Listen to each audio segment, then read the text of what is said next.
I've been playing Tears of the Kingdom hypothetically for about a few days now. And I just wanted to make this video to kind of talk about the differences. Breath of the Wild and Tears of the Kingdom, they might look very samey in some of the trailers. A lot of people were like, DLC check. So I just wanted to make this video on the differences that I personally found. I'm sure there's more stuff. I don't want to get too spoilery. There is two spoilers that I want to mention, but I'm gonna let you guys know when it's a spoiler. But the first difference is, honestly, they're not that big of spoilers. But honestly, light spoilers on this whole video. If you don't want to know anything, then go away. Okay, the first difference is, you're gonna notice this right away. The world is just so much more alive. I made this video 2 days ago talking about my first impressions on the game, and the first impression that I really got on this game was that the map, even the stuff that you're already used to, the areas you're already used to, there's just so much more to do in that area. Like, Breath of the Wild had a great open world, of course, but what filled that open world, I feel like, wasn't that good. It wasn't that much. It's just a camp here, a campfire here, throw some trees and call it a day. But Tears of the Kingdom perfected the open world. So there's so much more to do in your environment. There's so much little areas to explore, little nooks and crannies to get to. So yeah, the world just feels so much more alive. And to go off of that, the world is just larger in general. Again, no spoilers. Obviously, the Sky Islands are a thing.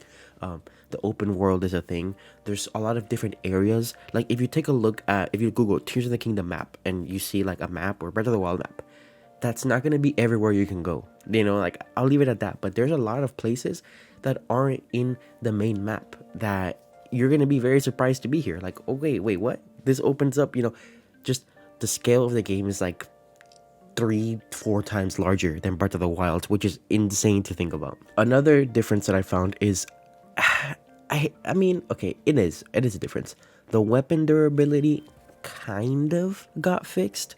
Now, honestly, my weapons, like the raw regular weapons, were breaking at the exact same rate that Breath of the Wild weapons broke. Now, I will say, I haven't played Breath of the Wild like for like 5 years now. So maybe there's like, oh, the iron broadsword can hit 4 times more. I don't know. But what I mean by it kind of got fixed is the weapon can fuse with like rocks or like logs. You saw this with the fuse ability. And yes, that does replenish the durability. And I feel like it also makes it a little bit stronger. I need to test this a little bit more because, to be honest, sorry, I've been a bad boy. I don't use fuse that much. But when I do use it, I do notice that, the little bar thing goes up, and it feels like it's like a little bit tankier. I don't know if it's like a log is a certain strength and a rock is a certain strength, because you can also attach like pine cones and stuff, like stupid stuff like that. So I don't know if each little material has its different durability. I would assume so. Rock obviously should definitely hit harder than a pine cone, but yeah, weapon durability, there's a kind of ways to go around it now, which is very interesting. And to kind of go off the fuse ability as well, another difference is just the old powers are completely gone and replaced with new powers. So old puzzles that required old powers are completely redone, brand new puzzles. There's so much ways to tackle this game now. Like, you've seen the trailers. You could make like an aircraft carrier bomber and just, go to Hyrule Castle. Like, there's so much more to do creatively in this game. Whether it's buildings, dude, it's like a sandbox. You can build whatever you want with the mechanic, little carriage, a little catapult, whatever. You can fuse things with each other. Like, people that love games like Minecraft, love games like, survival crafting games, which honestly this game isn't, it's more adventure. There's not a lot of survival crafting, but they're going to be right at home. I can't wait to see people like, oh, I built the entirety of Pokemon Red inside Tears of the Kingdom. Here's how I did it. Like, people are going to come up with some crazy things. Another difference that I found, and again, this might need me to replay the original Breath of the Wild. And I know Breath of the Wild towards the end, spoilers, I guess, got really dark, and like, the giant cannon fight, and like the whole thing was like on ruin and everything. But this game feels like it has a lot more like darker undertones.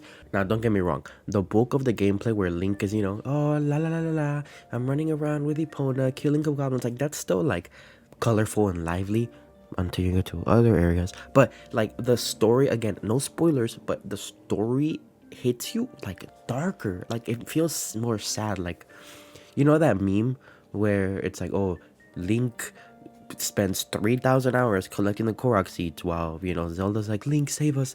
Like, it feels that way. Like, I feel bad exploring because of the situation that the story's at. I'm just like, wait, why am I doing this? Why am I playing a mini game in the snow when, you know, X, Y, and Z is going on? So it's kind of funny because the story, I feel like, is more dramatic, darker. Again, I don't know, maybe that's not the case for you. Maybe you feel like, oh, it's the same, or maybe you're like, ah, it's toned down.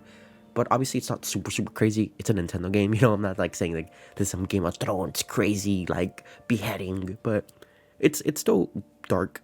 Another difference that I found, I guess this could be like the spoilers category. So everything else was light. This is like, I'm actually talking about specific stuff, so get out of here. All right, the game comes out in a few days. Get out of here.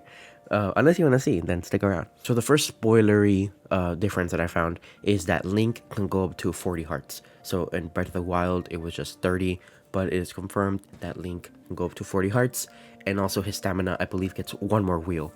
Honestly, this might seem like, oh, why? What's the reason? There's so much more use for stamina and a lot more things that can hit you hard that this scaling makes sense, you know?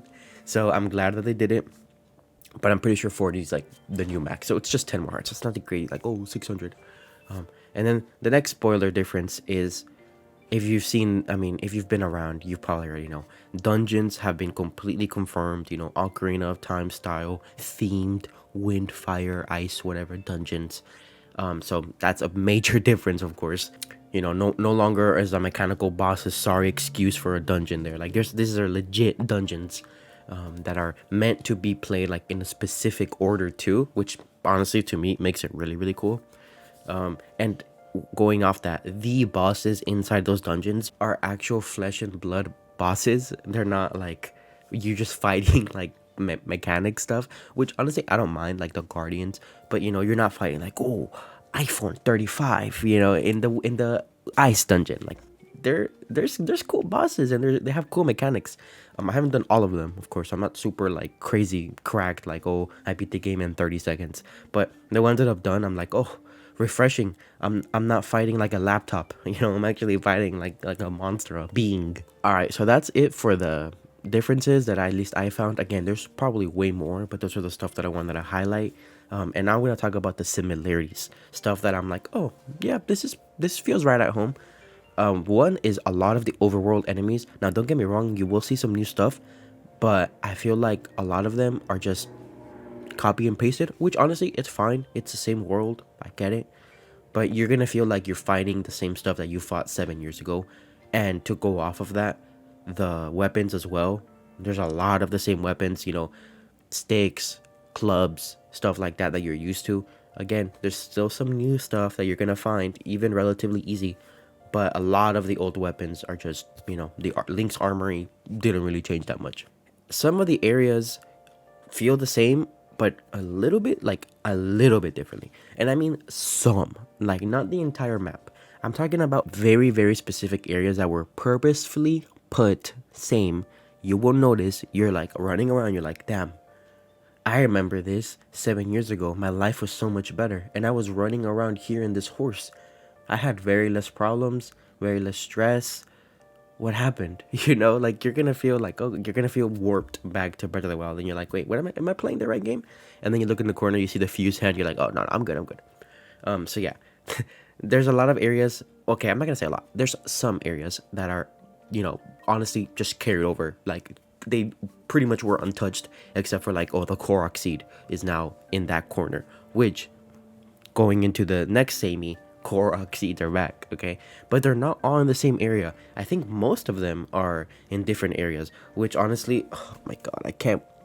The brave soldiers that find the Korok seeds without a guide to make the guides, those are the real ones, dude. Because I cannot imagine. I'd stop trying. I was like, I'm gonna wait for a guide. I thought about it. I thought about making a guide for Korok seeds for this channel. No, okay, no, I'm not a gamer. I'm not a guides guy. I did make that amiibo guide though. Check that one out. But I like playing the game for fun and looking for the Korok seeds. I had like a little notebook where I was like, okay, Grass Blade 33. Like, no, I'm not gonna do that. But yes, Korok seeds are back, and I'm pretty sure it's still the same amount. Okay, and the last similarity that I want to talk about is that shrines are kind of the same but kind of different, which is why I left it at the end. It's kind of like a gray area because yes, the shrines look the same inside. They have that same like sci-fi meet fantasy feel. Some of the challenges are a little bit reworked to work obviously with the new abilities, but they kind of still serve the same purpose. However, there is less. I believe there's less. I think there's a significantly like less shrines this time. So each one kind of feels like more impactful, like feels more important to do instead of just like, oh, pit stop, no dungeon. But yeah, I'll leave it at that. There's just shrines are a little bit weird. I don't know.